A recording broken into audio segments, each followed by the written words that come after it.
Merci, une grande joie d'être là de nouveau et merci à Pierre, Nicolas et l'équipe pour la louange là. C'était un moment fort dans la présence du Seigneur. C'est étonnant de voir comment, quand on suit le Seigneur ensemble, les parallèles. Nous aussi, pour notre conférence, nous avons une conférence là-bas en Israël chaque année, qui est une conférence qui vise les jeunes et les jeunes adultes. Et pour cette conférence, pour cette année, Dieu nous a dit la même chose pour les soirées, de l'entourer de 4 heures de louange. C'est comme ça, alors on voit que Dieu nous conduit dans le même sens là. Et j'aimerais, avant de commencer ce matin avec l'enseignement, vous demander de la prière pour cette conférence pour les jeunes et les jeunes adultes en Israël, qui aura lieu le fin août, le 27 à 29 août de cette année. Et par la grâce de Dieu, dans ces 2 années précédentes, on a vu pas mal de choses arriver dans la vie des jeunes, dans la vie des jeunes adultes en Israël. Ce sont des jeunes juifs croyants et arabes croyants qui viennent ensemble dans cette conférence. L'année passée, on avait à peu près 1000 personnes, dont 700 étaient des jeunes d'Israël qui étaient là. Et l'année passée, on était en train de prier, chercher la face de Dieu. Qu'est-ce que tu veux faire cette année? Qu'est-ce qui va se passer? Et c'était une conférence au dehors, un peu style festival de louanges, au dehors. Et en Israël, il y a un moment dans le printemps où la pluie s'arrête et après ça, on n'a plus de pluie. Pendant quelques mois, peut-être 5 mois, on n'aura plus même une goutte d'eau. Pas de pluie du tout après ça. Et comme j'habitais la Belgique pendant quelques années avant d'aller en Israël, je n'aurais jamais cru que je pourrais prier pour la pluie. Mais maintenant, j'arrive à prier, à intercéder, envoie la pluie, Seigneur. Et là-bas, un peu l'été passé, dans cette conférence, il y avait déjà 2 mois qu'on n'avait pas de la pluie. Alors, normalement, c'est fini pour quelques mois, encore quelques mois. Et ma femme, Patty, qui est là, peut-être elle peut se lever. C'est ma femme, Patty, qui pour les vieilles personnes parmi nous, c'est elle qui a composé le chant Souffle, Souffle de Dieu. Peut-être vous connaissez un peu ces chants. Quand elle priait, elle intercédait pour la conférence, elle disait, je crois comme un signe de bénédiction que Dieu va envoyer de la pluie pendant la conférence. Alors je lui ai dit, c'est bien, mais comme on a un grand sono et tout cet équipement électronique, peut-être il ne faut pas prier pour trop de la pluie, pas trop d'eau. Avec tout cet équipement, on risque de faire du mal à l'équipement, le sono qui est là. Et puis, on avait, comme chez nous, on a 24 heures de louange et d'adoration et d'intercession depuis presque 5 années maintenant. Nous sommes en face du mont Sion et à Sukkot Hallel, qui veut dire tabernacle ou tente de louange. Juste en face du mont Sion, on a 24 heures un continu de louange chaque jour, jour et nuit. Et l'équipe de la nuit sont venus me voir et ils m'ont dit, ils ne savaient pas ce que Patty a reçu. Ils disaient, on était en train de prier pour la conférence et nous croyons que Dieu va envoyer de la pluie comme un signe de bénédiction sur la conférence. Encore une fois, j'ai dit, pas trop de bénédiction là, sur le son nom. Mais c'est bien de prier dans ce sens-là.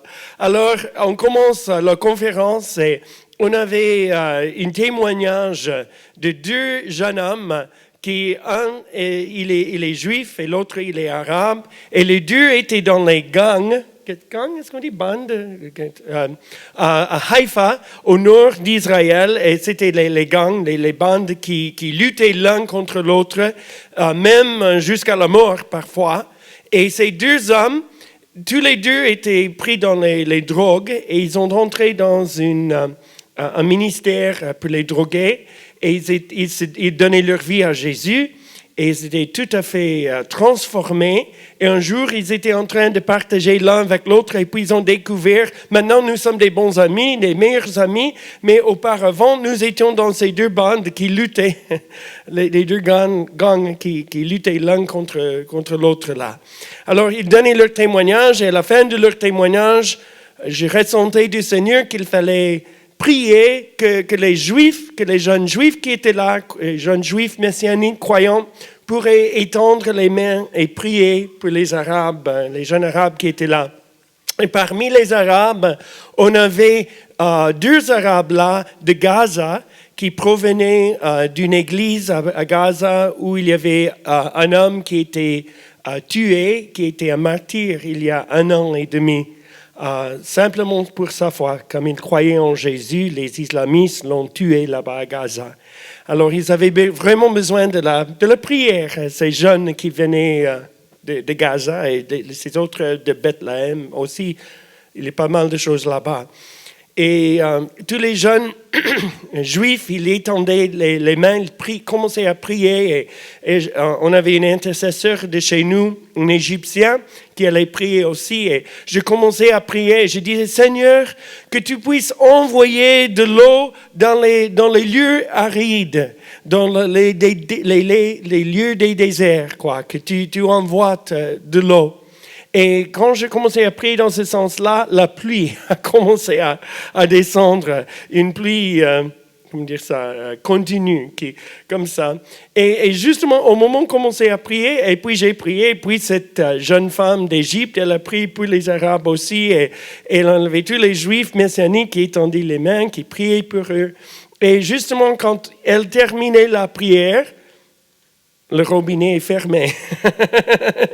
et je disais déjà, Seigneur, merci pour ce miracle et que le sono est bon, pas gardé.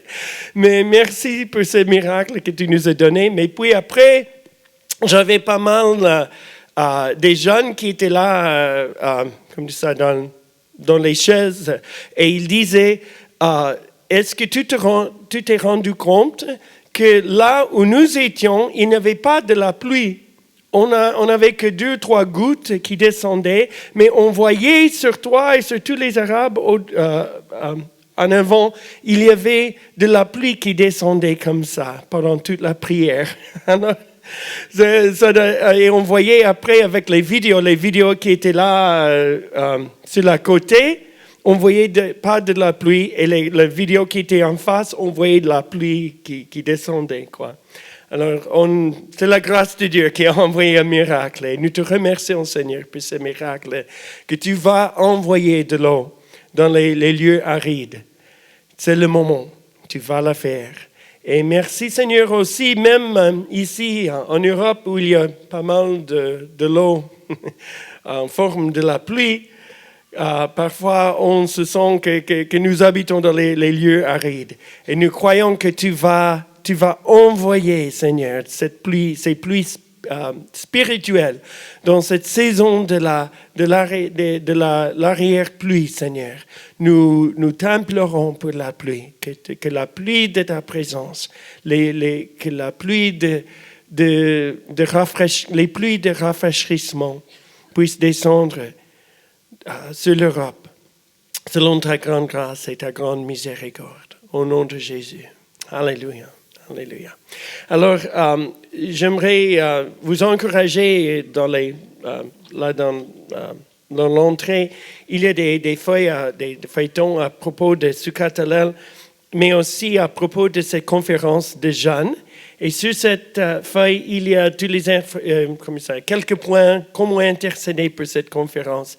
Et si vous pourriez intercéder avec nous, je sais qu'il y a pas mal d'intercesseurs parmi nous, et je vous encourage à intercéder avec nous, que Dieu agisse par ta puissance, selon ta puissance et sa grandeur et ses bontés dans cette conférence des jeunes en Israël cette année.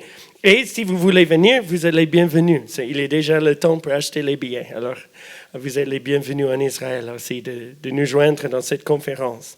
Alors, ce matin, j'aimerais parler au sujet « Servir les plans de Dieu pour votre génération ».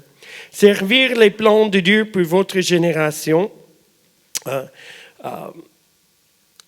C'est un message que j'ai déjà donné à l'église avec Steve et Anne il y a un an, mais c'est modifié aujourd'hui. Il y a encore des choses que j'ai reçues dans mon cœur, mais je croyais que c'était quelque chose que Dieu voulait partager à nous ce matin. Alors, dans Actes chapitre 13 et le verset 36, Actes chapitre 13 et le verset 36,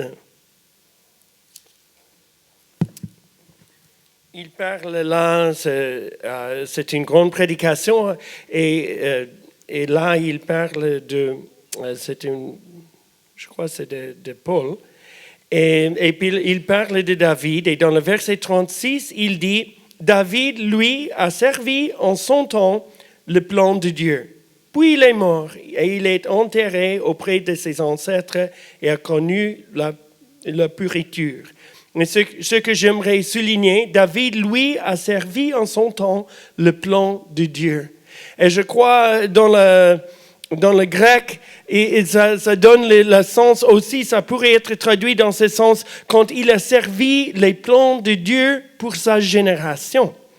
Et là, je crois c'est important, quand j'avais l'âge, je crois, à peu près de 20 ans, j'ai lu quelque chose d'un homme, un Anglais qui s'appelait Arthur Wallis. Il a dit, si vous voulez faire le meilleur avec ta vie, découvre les plans de Dieu pour ta génération et donne ta vie à les accomplir. C'est un peu comme Jésus a dit dans Jean chapitre 5 où il a dit « Je ne fais que des choses que je vois que mon Père est en train de faire. Je ne dis pas que les choses que j'écoute de la part de mon Père. Je voulais être à la suite de mon Père, de mon papa. Il a pris du temps dans la présence de son papa, un peu comme nous sommes en train d'apprendre à prendre ces veillées de louange, ces veillées de prière, d'être dans sa présence, de vivre les moments étendus dans sa présence où nous pouvons être à son écoute. Alors, Jésus disait, je ne fais rien sans que cela soit que les choses que je vois que mon Père est en train de faire. Et je crois dans chaque génération, il y a des plans de Dieu qui sont spéciaux pour cette génération. Il y a les plans de Dieu parfois qui sont pendant quelques générations et d'autres choses qui sont plutôt pour une génération. Mais je crois, dans le tout, il y a quelque chose à dire. Seigneur, qu'est-ce que tu es en train de faire maintenant? Parce que quand nous travaillons dans les choses, comment dire ça, souvent nous sommes ancrés dans quelque chose que Dieu a déjà fait dans nos vies, il y a 20 ans ou 5 ans même. Et nous continuons dans ces choses et nous ne nous rendons pas compte que parfois Dieu est en train de faire quelque chose de nouvel.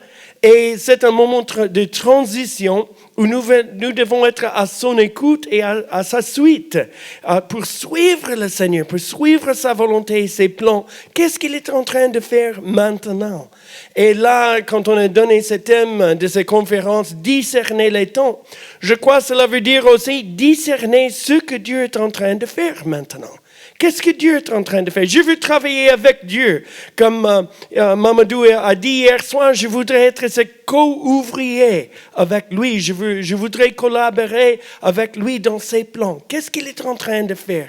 Quelles sont les choses qui pèsent dans son cœur maintenant? Et comment est-ce que je peux faire partie de ce qu'il est en train de faire? Et ça, c'est toujours un cri de mon cœur.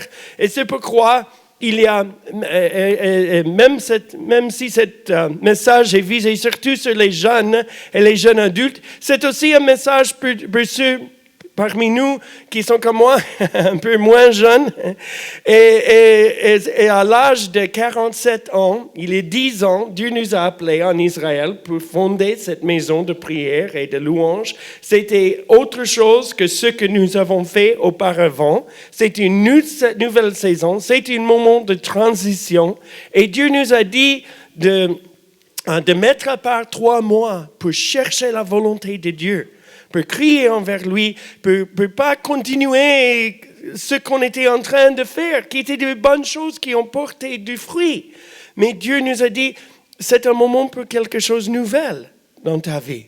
Je ne dis pas que c'est comme ça pour tout le monde, mais je crois qu'il y en a qui sont là, qui ont dit, mais Seigneur, pourquoi j'aimais bien ce que je faisais jusqu'à maintenant, mais ça semble que ça ne porte pas les mêmes fruits, que ce n'est pas la même chose qu'auparavant. Et peut-être il y en a où Dieu vous appelle dans une nouvelle saison, dans une transition vers quelque chose de nouvel.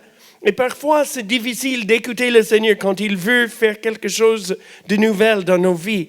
Et pour nous, après ces 3 mois de chercher la volonté du Seigneur, comme le Seigneur avait dit, mettre à part ces 3 mois pour chercher la voix du Seigneur, on s'attendait à qu'il allait parler à nous. Et après les 3 mois, on avait passé un bon moment avec le Seigneur, c'était très, très bien, on était contents, mais rien de précis.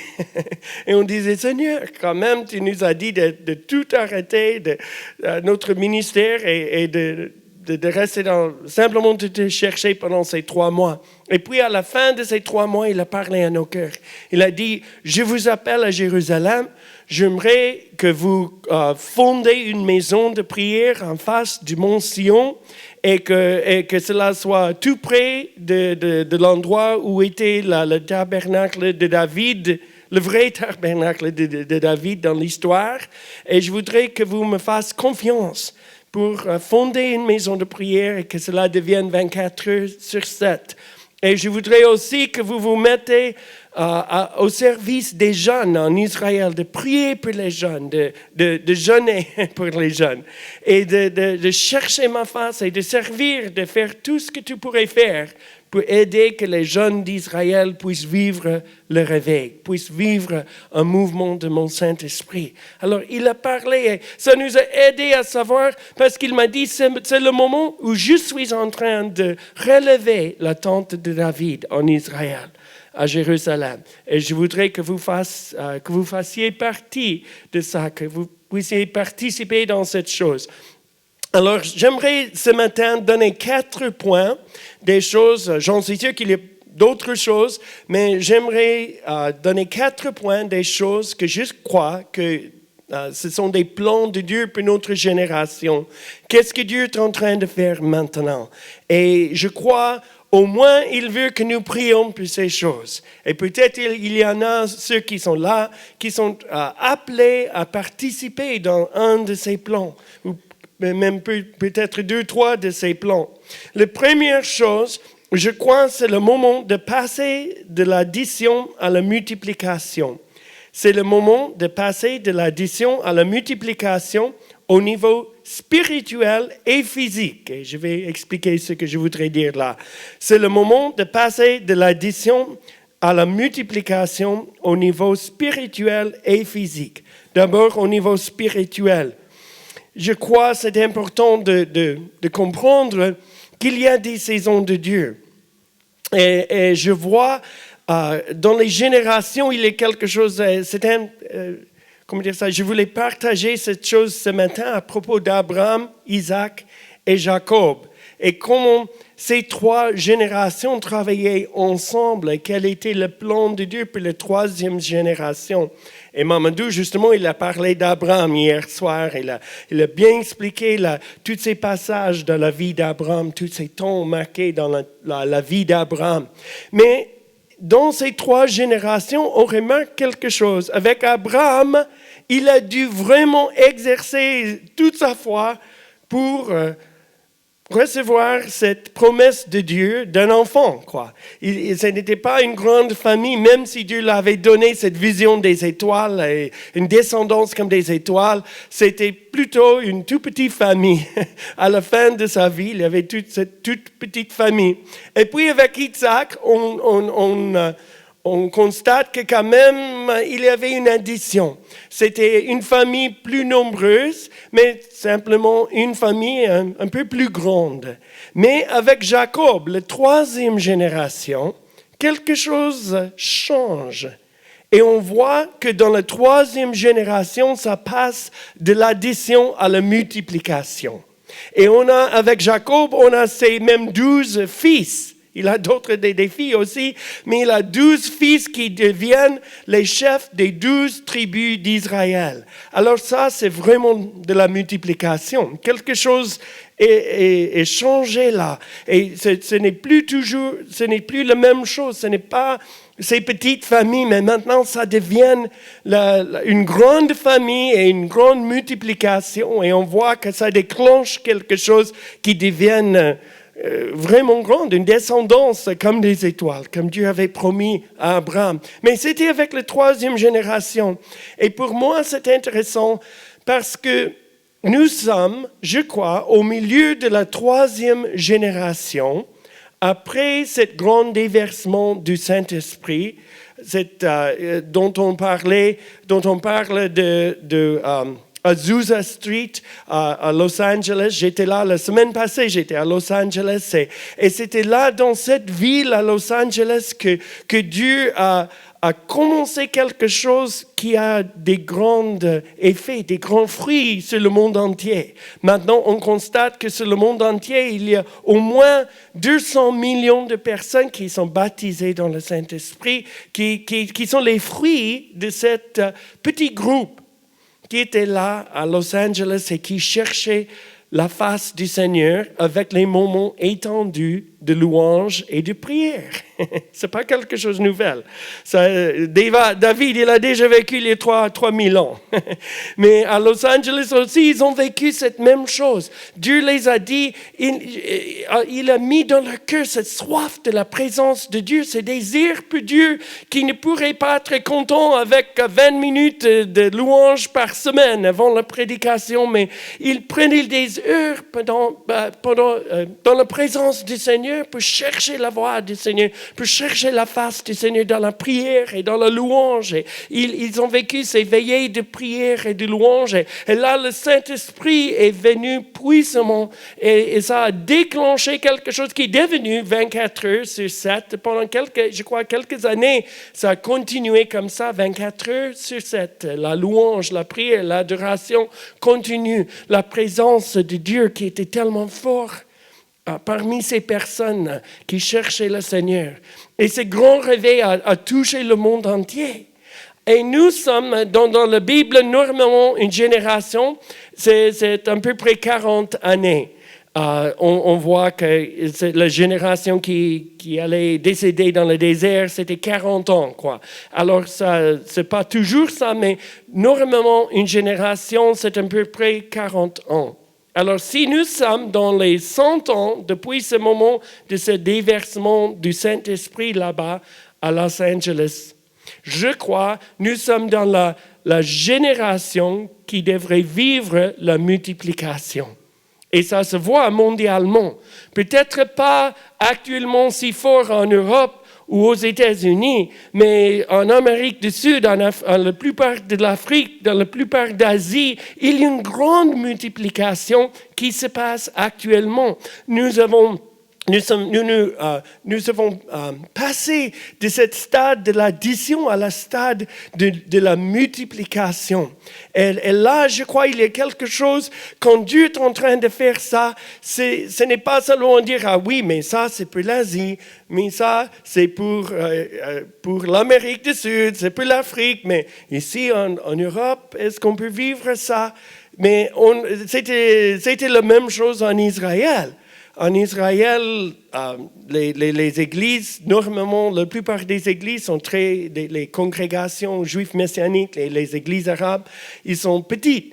Mais il y a des gens qui ont dit, mais Seigneur, si tu agis d'une manière si forte en Asie, en Afrique, tu peux le faire aussi ici en Israël. Si tu fais ça en Chine, tu peux le faire aussi ici. Et il y a 25 ans, il y a 30 ans en Israël, il y avait peut-être 50 juifs messianiques, juifs qui croyaient en Jésus. Et maintenant, cela est devenu, quand nous sommes arrivés il y a 10 ans, il y avait à peu près 4000 juifs messianiques, mais aujourd'hui, il compte à peu près 12 000 juifs messianiques. Alors, ça monte vite. Il y a quelque chose qui est en train de changer. Et je crois que même là-bas, nous passons de l'addition à la multiplication. Et nous étions il y a quelques mois en Égypte. Alors, Égypte, c'est un pays musulman. Et les gens disent toujours, mais c'est un pays musulman, c'est difficile ici, c'est dur, c'est sèche, c'est aride. On ne va jamais voir quelque chose, mais il y avait des gens qui n'étaient pas satisfaits de rester là et qui commençaient à chercher le Seigneur et à crier envers Dieu. Mais Dieu, c'est la saison de l'arrière-pluie. Tu es en train de faire de grandes choses en Afrique centrale et en Afrique du Sud. Pourquoi tu ne les fasses pas ici? Et ils ont commencé à crier, tu es le même, tu es bien capable de faire quelque chose ici en Égypte. Et là, nous nous sommes rencontrés avec un homme qui, comme ça, il est le responsable d'un mouvement d'intercesseurs. Il y a 3 ans, ils ont eu une conférence pour des intercesseurs en Égypte où ils avaient 11 000 personnes pour une conférence d'intercession. Cette année, ils ont dit c'est limité, on va accepter que des personnes qui se sont appelées à fonder des maisons de prière, qui se sont appelées à poursuivre les veillées de prière dans leur maison ou dans leur ville. Et ils avaient 2500 personnes en Égypte. En Égypte. Alors, si Dieu peut le faire là-bas, est-ce que Dieu est capable de le faire ici en Suisse? Amen. Il est bien capable. Et là, je crois. Et moi, j'ai habité la Belgique pendant 13 ans. Alors, je sais qu'est-ce que c'est de lutter dans un pays où c'est difficile et c'est dur. Je ne dis pas que... comme c'est ça, que je viens en parachute pour dire... je comprends que c'est difficile, mais je crois qu'il ne faut pas désespérer. Mais qu'il faut quand même, comme Abraham, dont Mamadou a parlé hier soir, Dieu lui avait donné cette vision de son descendance comme les étoiles du ciel. Alors, c'était dur, surtout quand il voyait sa femme et qu'il avait 90 ans, c'était impossible. Il voyait lui-même, il avait à peu près 100 ans, c'était impossible. Mais nous servons le Dieu qui aime bien faire les choses impossibles. Et là, je crois qu'il veut que nous ne relâchons pas cette vision de la multiplication, mais que nous prions, Seigneur, que cela passe à la multiplication aussi en Suisse, en France, en Belgique, Seigneur, que cela puisse passer de l'addition à la multiplication. Je me souviens, quand j'étais adolescent et j'avais l'âge de 16 ans, j'étais dans une école, un lycée, et dans ce lycée, comment dire ça, c'était assez nombreux, il y avait 1600 personnes dans mon école, et peu de chrétiens. Et je me souviens que je priais, et je disais, Seigneur, aide-moi à toucher mon école. Et j'apportais comme ça, même ma Bible avec moi. Et comme j'étais le président de mon classe à l'école, je pourrais faire parvenir les groupes chrétiens pour chanter les choses. Mais il n'y avait personne qui se donnait à Jésus pendant 4 années dans cette école. Et comme ça, je semais, mais je ne... pas de moisson. Et je disais, Seigneur, quand même, tu as dit, si on sème avec des pleurs, avec des larmes, que tu vas donner un récolte. Mais je ne vois pas la moisson, je ne vois pas la récolte. Et le Seigneur m'a dit, il faut persévérer dans la prière, même si tu n'es plus dans cette école, tu peux persévérer dans la prière pour ton école. Alors, j'étais à l'université et tout d'un coup, il y avait comme un mouvement de l'esprit qui commençait à souffler là-bas aux États-Unis à ce moment-là. Ça s'appelle maintenant, on dit le mouvement Jesus People. C'était des années entre 69 et 73 qu'il y avait ce mouvement de l'esprit, cet souffle de l'esprit qu'on appelle les Jesus People. C'était surtout les hippies qui se donnaient à Jésus. Et pendant que ce souffle commençait, moi aussi, j'ai été touché par le Saint-Esprit d'une nouvelle façon. Et j'ai été renouvelé dans mon amour et dans ma joie et dans ma foi que Dieu pourrait agir. Et en été, je revenais chez moi. J'avais vu en Californie même des centaines qui étaient baptisés au même moment. Et je revenais chez moi avec une nouvelle foi et je disais, Seigneur, si tu l'as fait là-bas en Californie, tu peux le faire aussi dans ma ville en Michigan où rien ne se passe et c'est toujours mort et on ne voit rien. Tu peux le faire ici. Et je commençais à prier avec quelques d'autres jeunes qui avaient le même cœur, qui avaient la même vision de la part du Seigneur.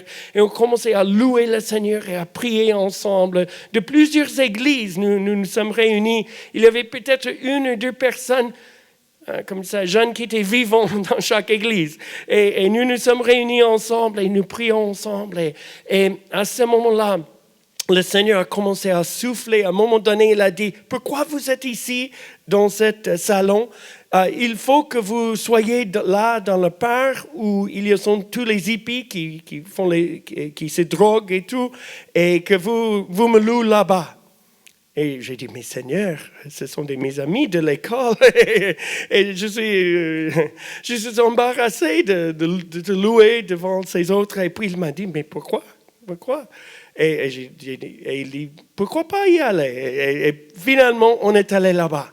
Et quand nous sommes allés là-bas pour louer le Seigneur, il y avait ces gens qui venaient vers nous, ces hippies qui venaient vers nous, et ils nous regardaient comme ça, et puis ils disaient, il y avait peu de mots dans leur vocabulaire, ils disaient « far out, man ».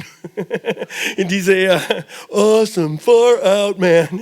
Les peu de mots qu'ils utilisaient, et ils étaient frappés parce qu'ils ressentaient la présence de Dieu. Pour faire bref cette histoire, il y avait un hippie qui était dans mon école et qui se droguait. Maintenant, il était sur héroïne et il se donnait au Seigneur. J'ai prié pour lui. Il était délivré, il était libéré comme ça. Il n'avait pas même des effets mauvais. Il n'avait pas withdrawal pour les froids. Et c'était un miracle de Dieu.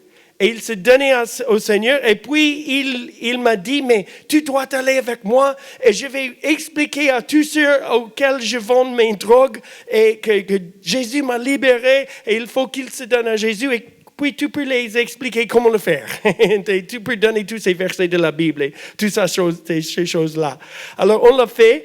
Et pendant 1 mois, je me souviens, pendant 1 mois, au moins une personne se donnait au Seigneur chaque jour. De mon école où je n'ai pas vu une personne se donner pendant 4 ans, tout d'un coup, tous les jours, il y avait au moins une personne qui se donnait au Seigneur. Alors, il y a des moments où Dieu est en train d'agir et il faut saisir le moment. Il faut prier, Seigneur, c'est la saison de l'arrière-pluie. Seigneur, tu puisses agir aussi dans ma ville, dans mon école, avec mes amis. Je te prie, Seigneur. Et là, il faut persévérer. Même si on ne voit pas le moisson, il faut persévérer à semer, mais il faut persévérer à intercéder et pas à relâcher et pas à perdre l'espoir que les choses peuvent changer. Parce que tout peut changer dans un moment. J'ai vécu ça. Tout peut changer dans un moment. Quand le souffle de l'Esprit vient, on peut passer de l'addition à la multiplication. Une deuxième chose dans ce sens de la multiplication, c'est aussi où j'aimerais donner encore un témoignage, petit témoignage ici. Dans ma famille, je suis adopté. Et dans ma famille, il y avait mes arrière-grands-parents, mes grands-parents et puis mon oncle et ma tante qui étaient des missionnaires en Égypte. Et avec la 3e génération en Égypte, qui était mon oncle, il a vu vraiment un miracle de la multiplication. Il était l'administrateur d'un grand orphelinat. Il avait 900 orphelins. Il avait 300 veuves, c'est-à-dire 1200 personnes qu'il fallait nourrir chaque jour. Et pendant la Deuxième Guerre mondiale, il y avait un problème en Égypte avec de la nourriture. Et à un moment donné, il restait que assez de la farine pour faire le pain pour une journée.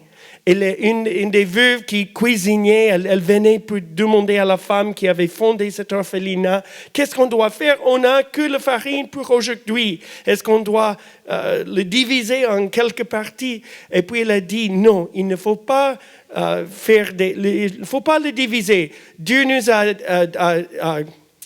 a enseigné à prier, donne-nous notre pain quotidien. Alors, il nous a donné notre pain quotidien. On a la farine pour aujourd'hui, il faut cuisiner. Alors, elles ont commencé à retirer de la farine et il restait le même montant que quand elles ont commencé. Pour 1200 personnes, elles prenaient assez de farine et puis il restait le même montant de farine. Et puis le lendemain, elles creusaient dans la farine et la même chose. Il restait encore le même montant. Et le lendemain, et le lendemain, et le lendemain, et le lendemain. Et pendant 3 semaines, ils ont mangé de ce pain qui était suffisant seulement pour une journée. Ils ont vécu un grand miracle de la multiplication. Et pour moi, c'est intéressant que c'était dans la 3e génération qu'ils ont vécu ce miracle de la multiplication. Alors, j'aimerais dire aussi que je crois que c'est le moment de passer de l'addition à la multiplication, pas simplement au niveau spirituel, mais aussi au niveau physique. Et là, je voudrais dire quelque chose. Je crois, j'étais en train de prier il y a 3 ans, je crois. J'étais en train de prier, je disais, Seigneur, pourquoi dans cette génération des jeunes, il y a peu qui se marient? Et pourquoi il y a peu qui ont des familles? Et quel est le problème? Et là, je croyais que c'était un problème plutôt un phénomène sociologique. Et je croyais que c'était simplement parce que peut-être leurs parents ont vécu un divorce, les choses comme ça, alors ils avaient peur de se marier, ils avaient peur d'avoir les enfants. Et puis, je crois que le Saint-Esprit a parlé à mon cœur et qu'il disait, non, c'est pas du tout ça. C'est ça, mais c'est plus que ça. C'est vraiment une stratégie du diable contre cette génération. Parce qu'il y a un grand appel sur cette génération. Satan veut les détruire à tout prix, tout comme il a essayé de tuer tous les enfants, tous les garçons qui avaient moins que 2 ans au temps de Moïse ou au temps de Jésus à Bethléem, quand ils ont essayé de tuer tous les enfants, les garçons qui avaient moins que 2 ans. Et il disait, c'est la même chose, c'est clair, c'est évident avec l'avortement. Avec les drogues, avec le sida, c'est clair. Mais c'est plus que ça. C'est aussi, Satan a envoyé un esprit de la crainte, un esprit démoniaque, un esprit de la crainte de la mariage. Un esprit de la crainte d'avoir des familles. Un esprit de la crainte de ne pas, la peur d'avoir une famille qui ne fonctionne pas comme il faut. Alors, il y a cette peur qui sont là, ces craintes, et ce sont des craintes démoniaques. Et là, je crois que le Saint-Esprit m'a dit, je veux que tu pries pour les jeunes, pour cette génération, et que tu pries pour les jeunes individuellement, qu'ils soient libérés de ces peurs. Qu'ils soient libérés de ces peurs démoniaques. Alors, quand j'ai partagé pour la première fois là-bas en Israël, il y avait tant de jeunes qui venaient après, qui disaient, pendant que tu priais, c'était comme je ressentais comme des chaînes qui chutaient, qui tombaient. J'étais vraiment libéré de quelque chose. Et j'aimerais, si on peut voir, j'aimerais vous montrer une image pour montrer dans ma propre famille que nous mettons en pratique ce que je prêche. Est-ce qu'il y a moyen de le faire sur l'écran là? Si tu peux trouver, Marc, ces photos-là. Il y a notre fille aînée, elle est mariée avec un jeune homme israélien. Il est la 3e génération israélien, juif, et il s'est donné au Seigneur. Et ils sont mariés et dans un espace de 5 ans, ils ont eu 5 enfants. Alors, je ne sais pas si ils essaient de trouver là-bas. Et ils avaient des jumelles une fois. Des jumelles qui ont 2 ans maintenant. Et elles sont mignonnes comme tout, mais aussi elles ont 2 ans. Mais si on va prêcher quelque chose comme ça, il faut qu'on soit prêt à le mettre en pratique, quoi. Voici notre famille. Et puis, il y a une autre fille là-bas. Elle est mariée avec un Canadien. Et ils ont 3 enfants. Alors, c'est en espace de 5 ans. On a eu 8 petits-enfants chez nous. Et ça, c'est notre famille, quoi. Notre tribu qui commence là. Mais je crois... Si on voit chez les musulmans, qu'est-ce qui se passe chez les musulmans? Ils ont 8, 9, 10 enfants dans une famille, n'est-ce pas? Et vous avez tous lu les choses sur l'avenir de l'Europe. C'est clair. Si tous les Européens n'ont que 1,2, 1,3, ce n'est pas suffisant même pour se remplacer. Et si tous les musulmans qui habitent ici, ils ont 8, 9, 10 enfants, qu'est-ce qui va se passer dans 20 ans, 30 ans? C'est clair. L'Europe va devenir l'Europe islamiste, quoi. Alors, sauf s'il y a un grand réveil, j'ai pris pour ça, qu'il y a un grand réveil du Saint-Esprit et que ça change, qu'il y a des milliers et des milliers de musulmans qui se donnent à Jésus. Il faut prier dans ce sens-là. Mais je crois aussi qu'il faut être de pratique. Il y a quelque chose là qu'on a perdu dans la Bible. Je crois on veut avoir comme ça, notre belle maison et toutes nos voitures et tous nos biens et on ne veut pas avoir des enfants. Et c'est comme on a sacrifié, c'est un peu comme l'avortement, c'est comme on a sacrifié cet appel de Dieu. Dieu nous a appelés dans sa parole. Il a dit, il veut qu'il y ait des fruits de mariage qui sont les enfants qui aiment le Seigneur, qui servent le Seigneur. Et je crois, la chose normale dans la Bible, c'est d'avoir beaucoup d'enfants et de les élever à aimer Dieu. Et là, j'aimerais dire qu'il faut prier pour cette génération, que cette crainte, cette peur de la mariage, cette peur d'avoir les enfants soit brisée, soit cassée, et que de nouveau, ils puissent constater que c'est un privilège, c'est un honneur, c'est une bonne chose, ce n'est pas une mauvaise chose. Vous pouvez demander à nos filles. Parfois, il y a des journées qui sont difficiles, c'est juste. Mais il faut être honnête. Mais elles sont très contentes que Dieu les a donné tant d'enfants. Elles veulent avoir d'enfants davantage même. Et on a encore une fille qui n'est pas encore mariée. Alors si on veut me voir après, non. Il y a déjà un jeune homme qui est intéressé. Il va intervenir là. OK? Ça, c'est le premier grand point. Deuxième grand point. Une deuxième chose, grande chose que Dieu est en train de faire, je crois, c'est de devenir, il veut que nous devenions un peuple prophétique dans tous les domaines de la société. Que nous devenions un peuple prophétique dans tous les domaines de la société. Et là, je pense par exemple à Joseph, à Daniel. Je ne vais pas lire tous les passages de la Bible, vous êtes bien au courant de ces hommes qui étaient dans la société, même dans une société, très contre Dieu, comme Daniel, Joseph, tous les deux, ils servaient les rois qui n'étaient pas du tout chrétiens, qui n'étaient pas du tout juifs, qui n'étaient pas du tout croyants, mais qui servaient les idoles. Mais même dans ces sociétés-là, Dieu a suscité des hommes qui avaient une voix prophétique envers le gouvernement. Et là, je crois, et j'étais content quand je voyais qu'il y a ces séminaires cet après-midi et demain après-midi, je crois, au niveau des domaines, par rapport au domaine de la société.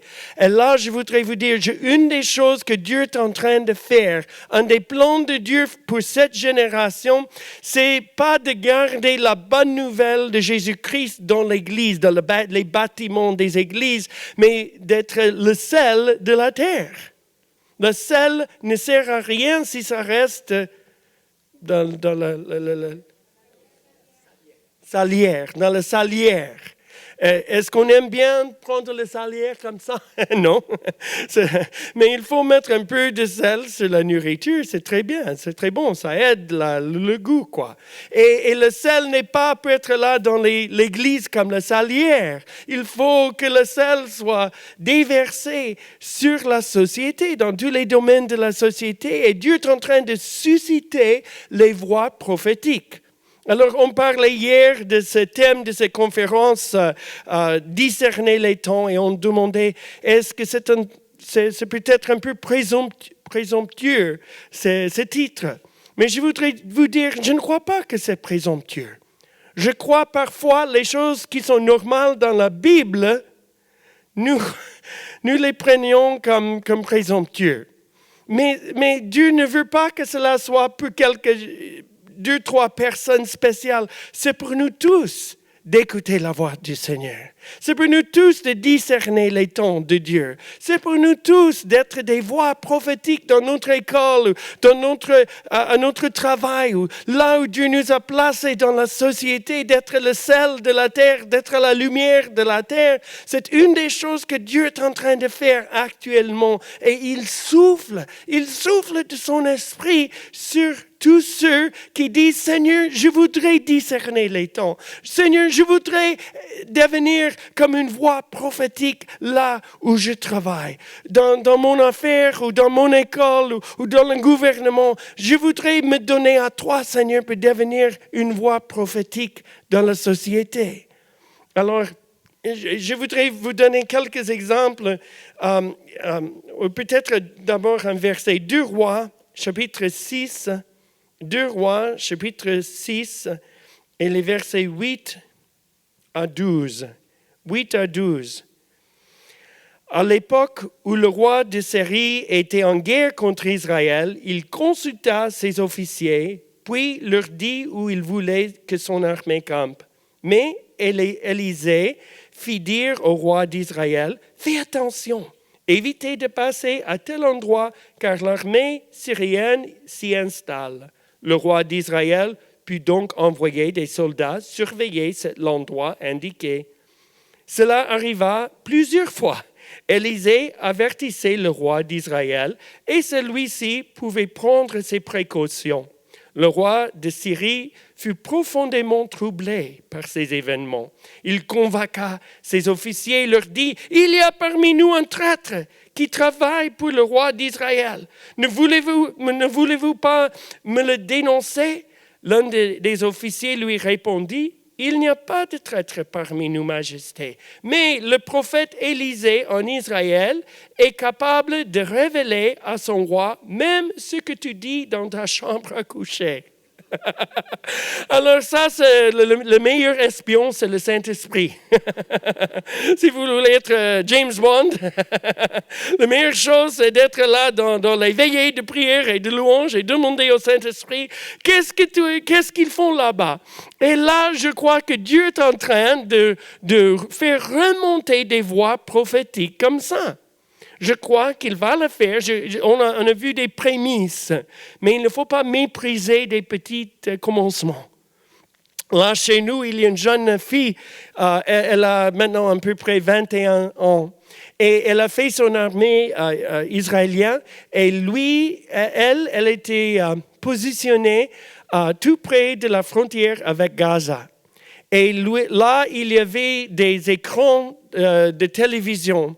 Je crois 5 ou 6 écrans de télévision devant elle, et elle devrait surveiller la frontière pour essayer de de trouver s'il y avait des terroristes, des bombeurs suicides qui essaient de franchir les barrières là. Mais elle devrait toute la journée regarder à 5 ou 6 écrans comme ça.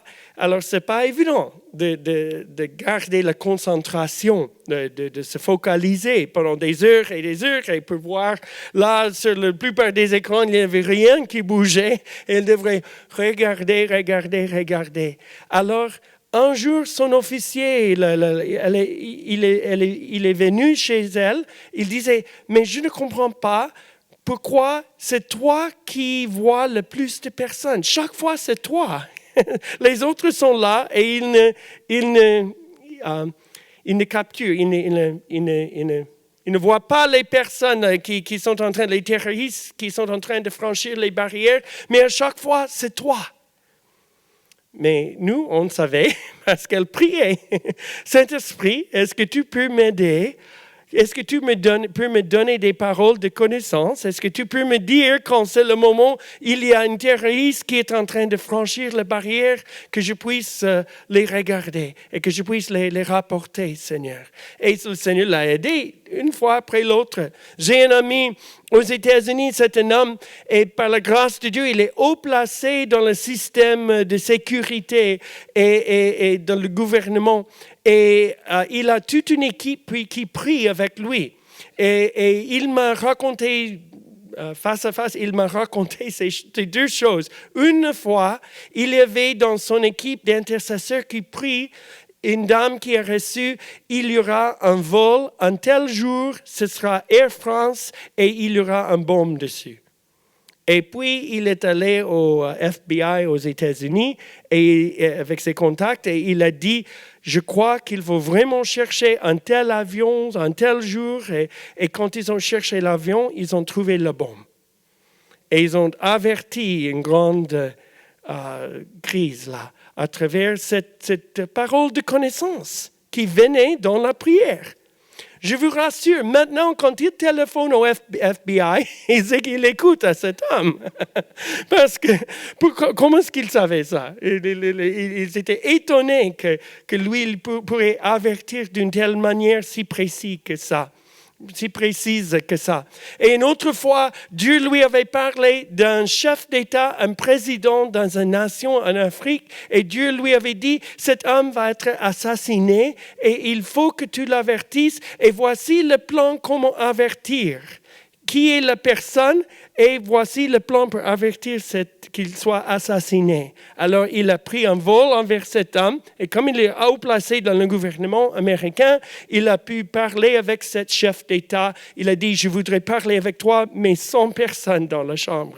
Il faut que je sois toute seule avec toi, que j'ai ta confiance, votre confiance. Et ce chef d'État, ce président, lui a dit, oui, je vous fais confiance. Et quand ils sont entrés, il disait, cet homme qui était au dehors, qui était censé être là, dans la salle avec eux, il disait, cet homme, c'est un traître, c'est lui qui était impliqué dans un plan de t'assassiner, et voilà comment tu peux éviter cette assassination. Et quand le chef d'État a fait toutes les recherches, il a trouvé que c'était vrai, que c'était juste, il a mis en route le plan et ils ont capturé cet homme justement au moment qu'il était en train de lancer de tenter cette assassination. Et c'était évité par une parole de connaissance. Un homme qui discernait les temps dans la prière. Vous comprenez? Je crois que Dieu voudrait nous amener dans une autre dimension.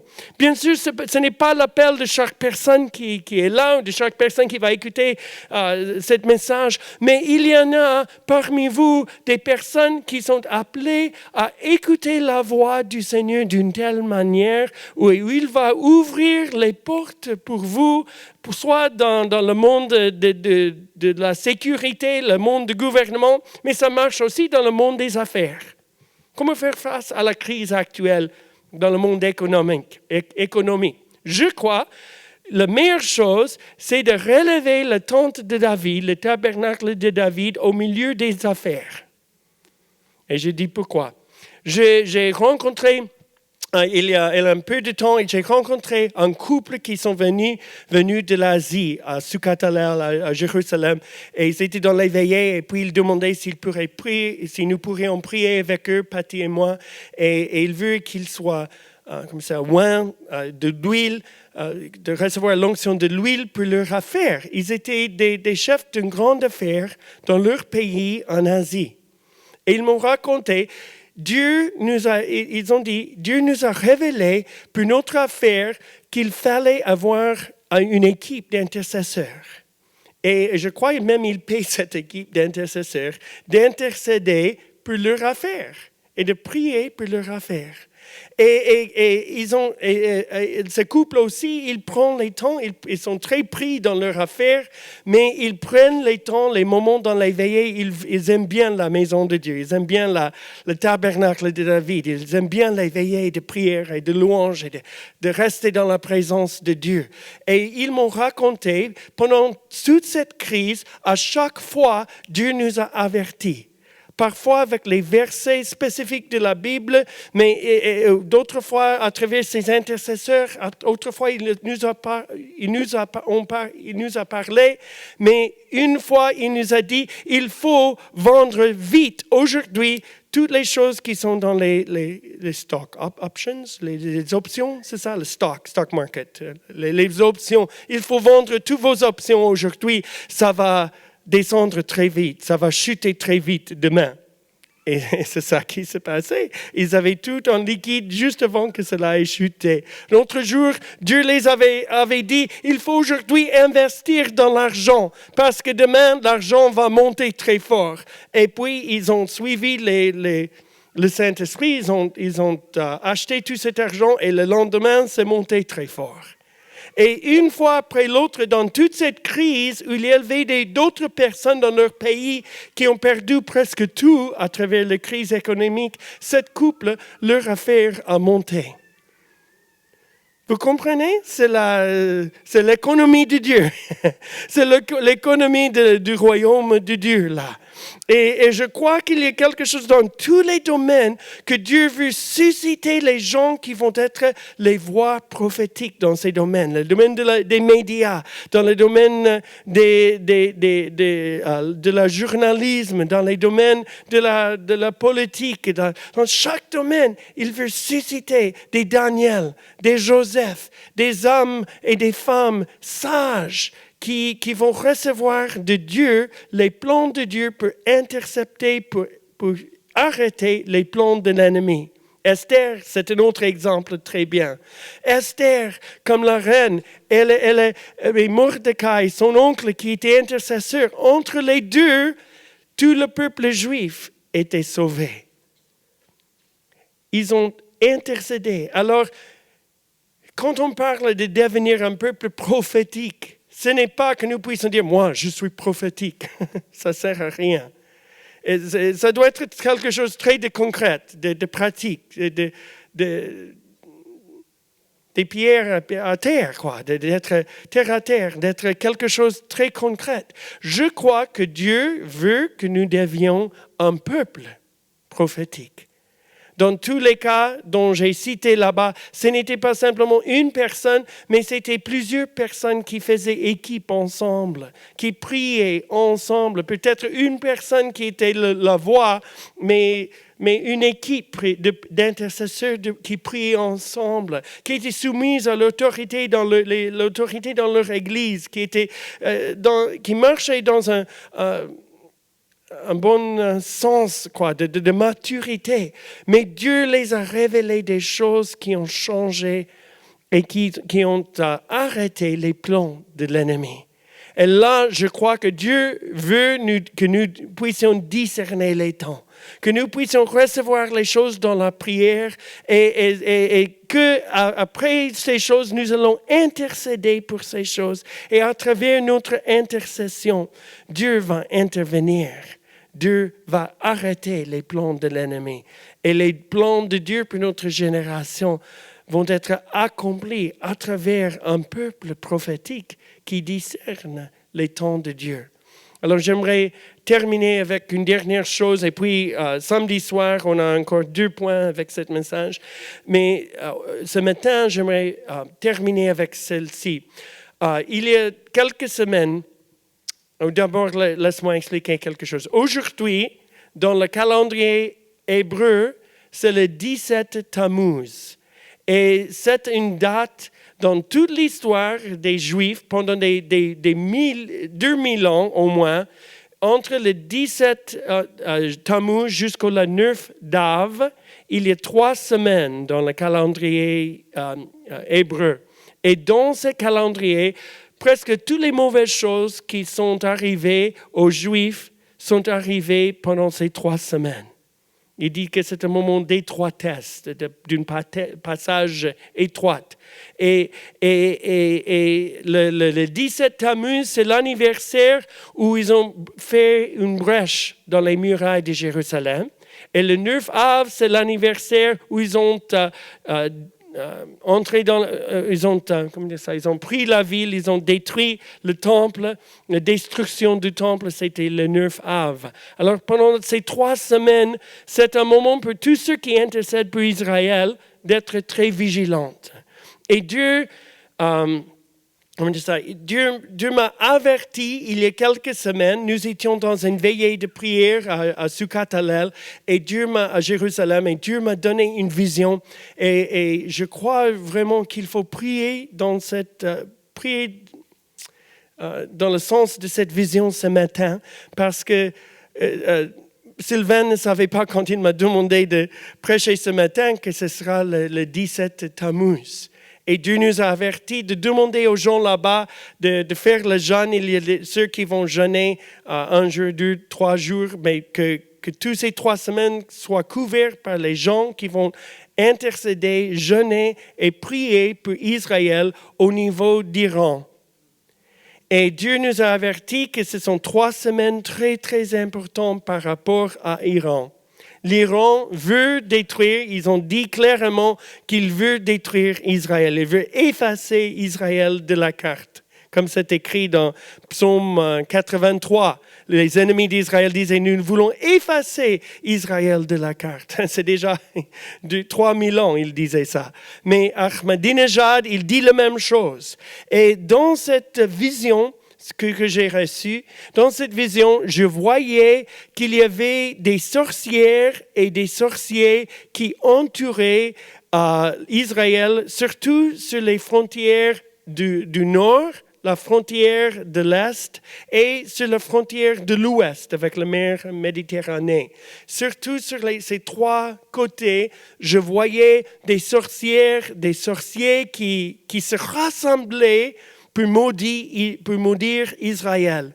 Et puis, quand ils commençaient à maudire Israël, il y avait des loups qui venaient d'Iran et qui provenaient d'Iran et de la Russie. Et ces loups venaient derrière les sorciers, les sorcières. Et sur le côte avec la Méditerranée, il y avait des requins qui provenaient de la mer Noire. Black Sea, c'est la mer Noire, et qui provenaient de cette mer, et qui venaient, et tous, ils avaient des grands dents. Et ils voulaient, et je voyais Israël, la carte d'Israël, et c'était comme Israël, c'était comme un beefsteak cru.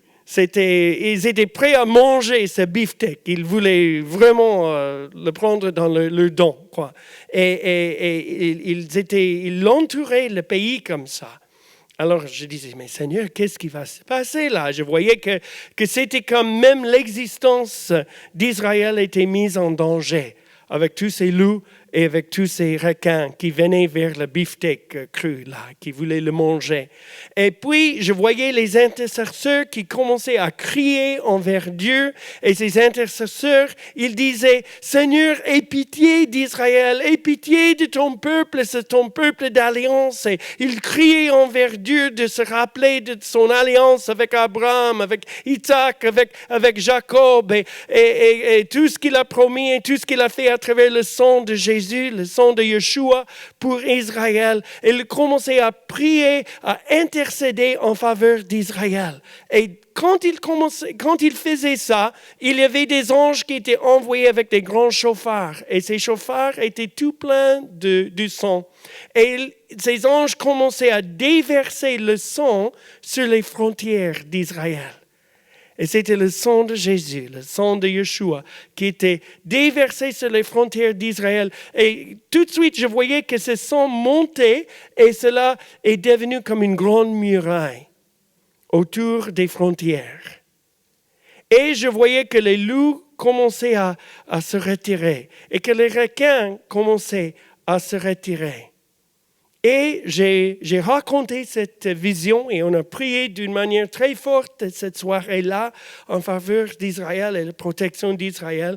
Et le lendemain, j'ai un pasteur messianique qui était là la soirée avant quand j'ai partagé la vision. Et il me téléphone et dit, est-ce que tu as entendu des nouvelles en hébreu ce matin? J'ai dit non. Il m'a dit, il disait qu'ils ont capturé 30 requins sur la côte d'Israël, à Ashdod, dans une ville sur la côte. Et il disait, pendant 10 ans, je n'ai jamais entendu que peut-être un requin sur la côte d'Israël. Et ils ont capturé 30 requins d'un coup sur la côte. Alors pour moi, c'est un signe du Seigneur. Il faut persévérer dans la prière. On est sur le bon chemin là, dans la prière. Alors, un jour après, le Seigneur m'a donné une deuxième partie de la vision. Et dans cette deuxième partie, les intercesseurs persévéraient dans la prière pour Israël et pour les frontières et contre la sorcellerie. Et quand ils criaient envers Dieu comme ça, je voyais qu'il y avait les grands anges qui venaient et qu'il était tous sur les frontières d'Israël avec le dos vers Israël et qu'il avait les trompettes en argent. Il commençait à souffler, il soufflait. Et puis je voyais que ces sorciers, ils commençaient à s'enfuir, à courir. Et que les loups, ils commençaient à courir et à s'enfuir d'Israël. Et les requins commençaient à s'enfuir aussi. Alors je crois que quand Dieu donne une vision comme ça, ce n'est pas simplement que nous puissions dire « Ah, c'est très intéressant cette vision ». Il faut que nous reconnaissons que c'est un moment stratégique et que c'est un moment stratégique de prier en faveur de la protection, même de l'existence d'Israël. Alors je vous invite à vous lever. Et si l'équipe de louange puisse venir, on va prier pour trois choses, mais d'abord on va prier dans ce sens pour Israël, comme c'est le 17 Tammuz, c'est ce moment de cet anniversaire. Pendant des siècles, il y avait des mauvaises choses, des pogroms, des choses pendant l'Holocauste. Il y avait des choses qui se passaient contre Israël le 17 Tammuz pendant des siècles. Et nous sommes réunis aujourd'hui.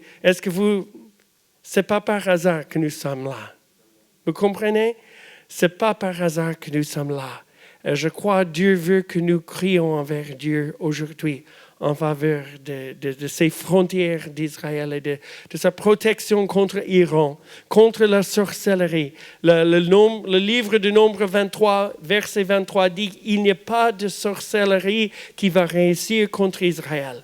Et on va réclamer ces versets-là. J'aimerais demander à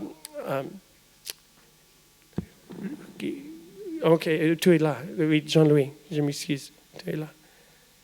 Corinne, elle est là aussi. Oui. Mais je sais, ils ont un grand cœur pour Israël. Et Jean-Louis, si tu peux me joindre. Et Sylvain, si tu...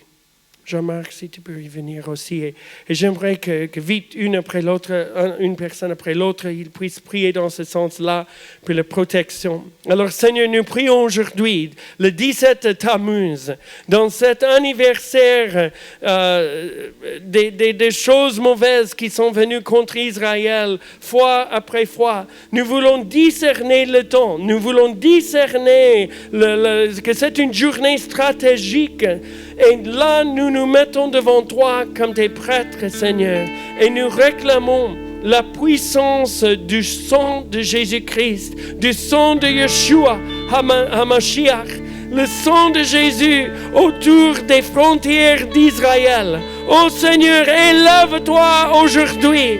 Élève-toi, Seigneur, et que tes ennemis soient dispersés. Élève-toi, ô Dieu d'Israël, ô Dieu d'Abraham, Dieu d'Isaac, Dieu de Jacob. Élève-toi.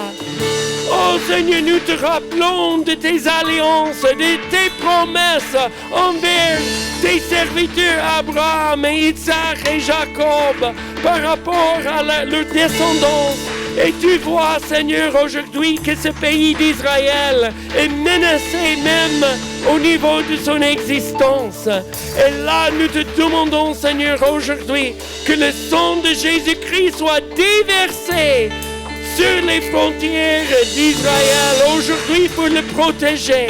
Nous proclamons qu'il n'y a pas de sorcellerie. Il n'y a pas de sorcellerie qui puisse réussir contre Israël, selon la parole de Dieu. Et nous te demandons, Seigneur, que ton sang repousse ces sorcières et ces sorciers qui sont rassemblés contre Israël. Que ton sang et que les trompettes des anges puissent sonner, Seigneur. Que Michel l'archange, que les anges de Dieu, que cette grande armée des anges soit libérée aujourd'hui au-dessus des frontières d'Israël pour le protéger, pour chasser ces loups et ces requins qui proviennent de la Russie et d'Iran. Seigneur, que ces loups aient peur, que ces loups aient peur de ta présence, que ces loups aient peur de ton sang et que tu protèges ton peuple, ton ancien peuple aujourd'hui. Que tu les protèges, que tu protèges ce pays qui doit t'accueillir un jour quand tu reviennes, Seigneur Jésus. Que tu protèges ce pays pendant ces 3 semaines, spécialement pendant ces 3 semaines entre le 17 Tammuz et le 9 Av. Que tu protèges ton pays, que tu protèges ton peuple, Seigneur. Par le sang et par le nom de Jésus, nous prions. Amen.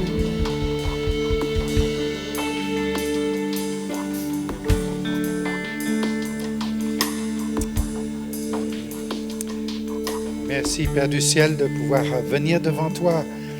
Merci pour ce que Daniel a écrit aussi, Seigneur.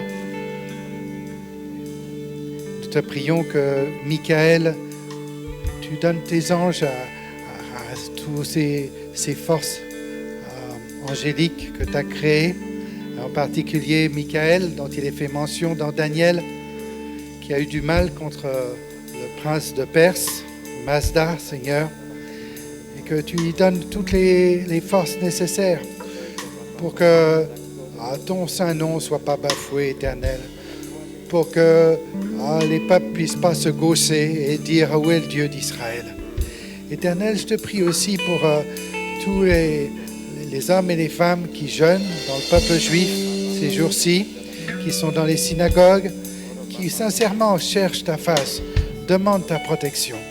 Et Éternel, que ça puisse être l'occasion pour eux, que tu leur montres qui est ton Messie, que tu leur montres que tu as déjà tout fait, que tu leur montres combien le royaume des cieux est proche et combien ton Fils bien-aimé, notre Sauveur et le Roi. Seigneur, que dans ces moments de difficulté qu'ils pourraient avoir, que tu puisses te montrer à eux, que tu puisses avoir ce rendez-vous entre toi et eux, Seigneur éternel. Merci que tu éclaires les cœurs, que tu leur donnes la force de sortir de leur esprit religieux pour venir dans la réalité de ton royaume, qu'ils soient forts en toi, Seigneur. Que les généraux de Tsahal aient toute l'intelligence et le discernement pour savoir ce qu'ils doivent faire. Merci, Père du ciel. Merci et que ton nom puisse être honoré. Que les hommes et les femmes puissent dire, oui, le Dieu d'Israël est toujours fidèle. C'est le Dieu qui s'est engagé vis-à-vis d'eux et il le restera. Et Seigneur, que si tu cherches au travers de ces difficultés à faire la pression sur ton peuple pour qu'il prie les genoux et reconnaisse ton Fils, qu'il en soit ainsi. Amen. Amen. Seigneur, nous tenons unis dans ta présence, ensemble pour te réclamer ta grâce sur ce peuple, Seigneur, ta grâce sur cette nation. C'est ton peuple, Seigneur, tu le sais, nous te le rappelons simplement, mais nous réclamons avec foi, avec confiance, que tu agisses une fois de plus pour protéger ton peuple, pour manifester ta gloire sur cette terre, Seigneur, et toucher tes enfants qui vivent dans cette nation. Nous prions que tu te serves de ces circonstances pour les amener plus près de toi encore, pour que beaucoup te reconnaissent, pour que beaucoup puissent te découvrir, Seigneur.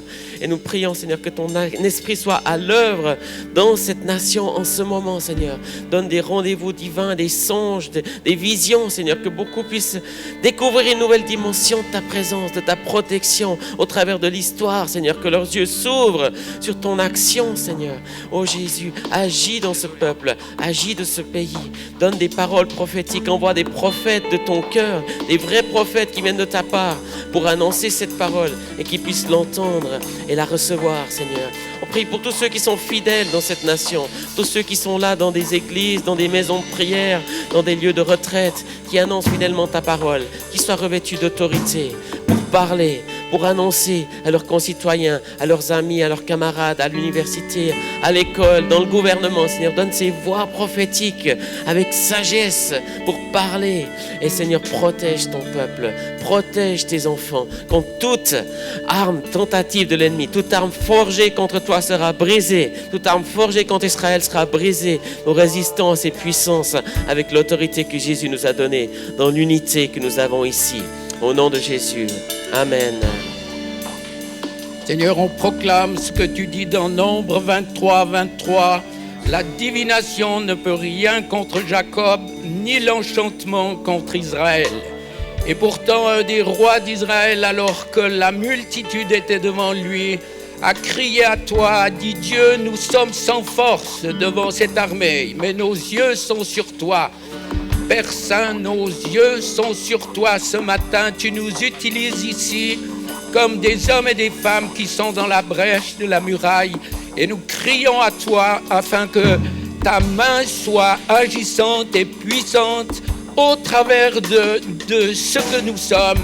Et nous voulons prophétiser que les visions que tu as données à Rick sont la vérité.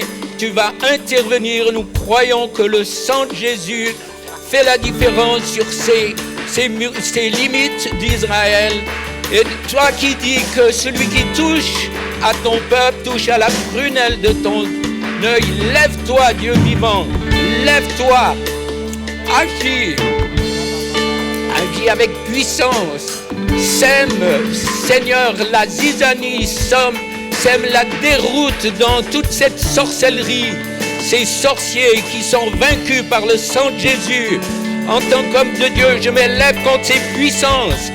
Vous êtes vaincus, sorciers, sorcières, tous les suppôts des ténèbres, vous avez été décapités de votre pouvoir, dépouillés de votre pouvoir à la croix.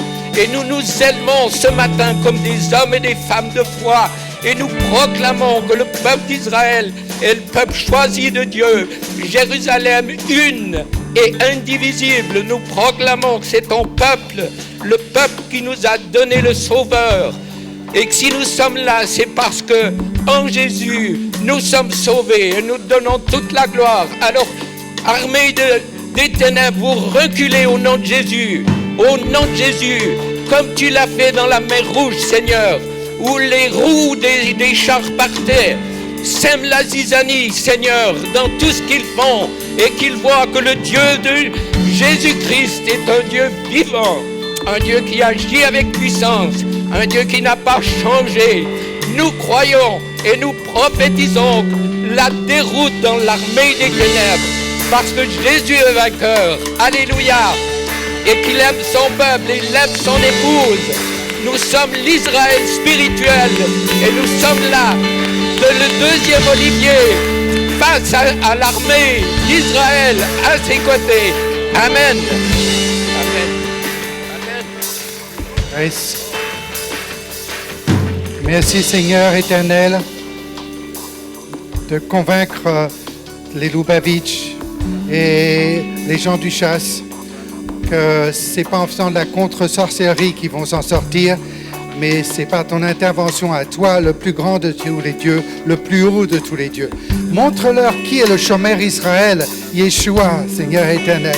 Merci parce que tu ne permets pas que les choses arrivent sans que tu aies déjà prévu la fin, sans que tu aies déjà mis des limites. Et nous savons que tu es le Dieu souverain, que tout est entre tes mains. Et ton Fils bien-aimé est le roi des rois des rois, le Seigneur des seigneurs des seigneurs. Amen. Amen. Amen. Amen. Chantons un chant de la souveraineté de Dieu ensemble et puis on va prier pour quelque chose d'autre après ça.